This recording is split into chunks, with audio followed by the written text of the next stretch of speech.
నూర్పిడి జరిగి రైతులు ఆరబెట్టుకున్న ధాన్యాన్ని వెంటనే రైస్ మిల్లులకు తరలించే ప్రక్రియకు అధికారులు నడుం కట్టారు. పలు గ్రామాల్ని సందర్శించి తేమ శాతం పరీక్షించి అక్కడికక్కడే వాహనాలను సమకూర్చారు. తుఫాన్ హెచ్చరికల నేపథ్యంలో అధికారులు అప్రమత్తమయ్యారు. ప్రస్తుతం వరి పైరు హార్వెస్టింగ్ జరుగుతున్న విషయం తెలిసిందే. నూర్పిడి చేసిన ధాన్యాన్ని రైతులు రోడ్లు, ఇతర ఖాళీ స్థలాల్లో ఆరబెట్టుకుని ఉంటున్నారు. ఆ ధాన్యాన్ని సత్వరమే రైస్ మిల్లులకు తరలించకపోతే తుఫాన్ కారణంగా వచ్చే వర్షానికి రైతులు నష్టపోయే ప్రమాదం ఉంది. దీన్ని దృష్టిలో ఉంచుకుని స్థానిక ఎమ్మెల్యే, రాష్ట్ర పౌర సరఫరాల శాఖ మంత్రి నాదెండ్ల మనోహర్ ఆదేశాలతో అధికారులు గ్రామాలు సందర్శించారు. తెనాలి మండల తహసీల్దార్ కెవి గోపాలకృష్ణ, వ్యవసాయ అధికారి కె సుధీర్ బాబు శుక్రవారం తేలప్రోలు, బుర్రిపాలెం, కాజీపేట, కొలకలూరు గ్రామాలను సందర్శించారు. రైతులు ఆరబెట్టుకున్న ధాన్యాన్ని తేమ శాతం పరీక్షించి ఆరిన ధాన్యాన్ని దగ్గరలోని రైస్ మిల్లులకు తరలించే ఏర్పాట్లు చేశారు. రైతులు ఎవరూ తుఫాన్ భయంతో అయిన కాడికి దళారులకు అమ్ముకోవద్దని, ప్రభుత్వం కనీస మద్దతు ధరకు కొనుగోలు చేస్తోందని తహసీల్దార్ కెవి గోపాలకృష్ణ సూచించారు. అలాగే తుఫాన్ భయాన్ని ఆసరాగా చేసుకుని దళారులు ఎవరైనా రైతులను మోసం చేసి తక్కువ ధరకు కొనుగోలు చేస్తే అలాంటి వారిపై క్రిమినల్ కేసులు నమోదు చేస్తామని హెచ్చరించారు. మరి గౌరవనీయులైన మన మంత్రివర్యులు నాదెండ్ల మనోహర్ సార్ ఆధ్వర్యంలో మరి ప్రతి రైతుకి లబ్ధి చేకూర్చే విధంగా ఎక్కడ ఒక గింజ కూడా వదిలిపెట్టకుండా ప్యాడీ ప్రొక్యూర్మెంట్ చేయాలని మాకు ఆదేశాలు ఉన్నాయి.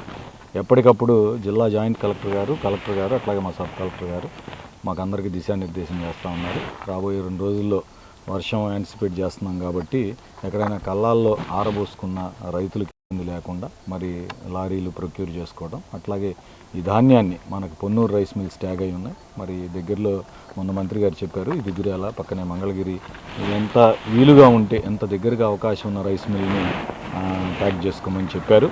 మరి ఆ విధంగా డిఎంసిఎస్ గారు కూడా మనకి ఫెసిలిటేట్ చేస్తూ ఉన్నారు. అట్లాగే జీడీసీఎంఎస్ నుంచి హరగోపాల్ గారు ఎక్కడికక్కడ సిబ్బంది అందరూ కూడా రైతులకి మేలు జరిగే విధంగా, రైతుకి నష్టం జరగకుండా, ఇప్పటికే మీ అందరికీ తెలుసు ప్రభుత్వం మినిమం సపోర్టింగ్ ప్రైస్ మద్దతు ధర ఇచ్చింది 1792 రూపాయలు. మరి దీనికి తక్కువగా దళారుల మధ్యలో చేరి తక్కువగా కొనేద్దాం, వర్షాన్ని బూచిగా చూపించి 1300కో 1400కో కొనేద్దామని అట్లా జరుగుతున్నట్టుగా కూడా మాకు సమాచారం ఉండడంతో మేము ఆకస్మిక తనిఖీలు కూడా చేస్తూ ఉన్నాం. రైతులందరికీ విజ్ఞప్తి చేస్తూ ఉన్నాం, ప్రభుత్వం చివరికి కూడా కొనే వరకు ఎట్టి పరిస్థితుల్లో గట్టిగా ఉంటాం మేమందరం కూడా.